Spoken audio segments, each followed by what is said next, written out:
So I've known for quite some time that I needed to talk about this at some point, and I've put it off purposely because for me, I didn't really understand the fear of failure. And that's what I'm going to talk about. Because I'm of the mindset that failure is not an option. And when you have that belief, it's hard to understand having a fear of failure if you don't think that's even an option. But here I am, and I'm going to talk about it. And it's all about changing your mindset about failure. Failure is not a nice word. And I don't think there's any way to make it pretty. It's just not. And I understand why people are afraid of failure, and that's what keeps them from moving forward on things. I can understand that part, but as someone who built a business when it was against all odds, I can speak from a different perspective. When you are, planning something, whatever it may be that you are afraid to fail in, whatever it is, you have an expectation. Whatever that expectation is, you have an expectation. And that expectation is not failure, it is something else. You have another, and this is where people get into trouble, those expectations.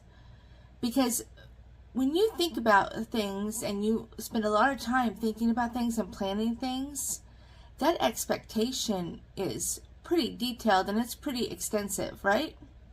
So in real life, practical application, those theories and those expectations are probably not going to be fulfilled. So you're automatically setting yourself up for failure if you are setting expectations.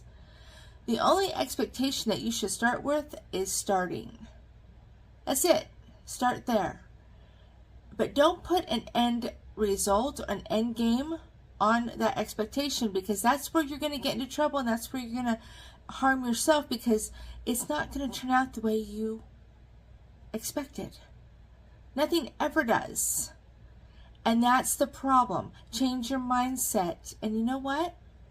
If you create something or try to create something and it doesn't turn out, that's not a failure.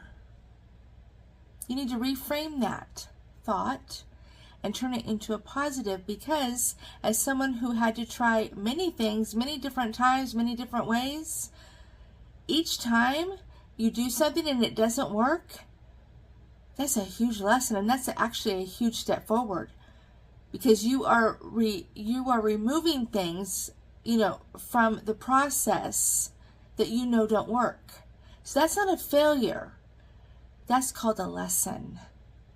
So sometimes you have to be confident enough to fail. That's right. You have to have self-confidence in order to keep trying different things until you find what works, but removing and learning from the things that don't work. That's the key. And it takes self-confidence to set yourself up for that. I get that. But if you look at it as failure, if it doesn't turn out the way you expected the first time, you're in for a rude awakening, because nothing ever turns out the way we expect. So stop putting the expectation on the end result and put it on the beginning. You have an expectation that you're going to start creating whatever it is that you're going to create or do. You're going to start. That should be your expectation, because you're going to learn a lot of lessons along the way. And those are not negatives, those are positives, because you don't have to make the same mistake twice. Remember that. That's the positive. So you have to have the self-confidence to fail. And you may fail 16 times along the way. You see this failure. I don't. I see that as a step. I see that as a positive. That's a lesson. That's not a failure, but most people see it as failure. If it doesn't work out, it's a failure. No, it's teaching you what won't work. And sometimes removing what won't work is the key. So remember that. Have the self-confidence to fail. And don't set expectations on the end game. Put the expectations on the beginning, because that's all you need. Good luck.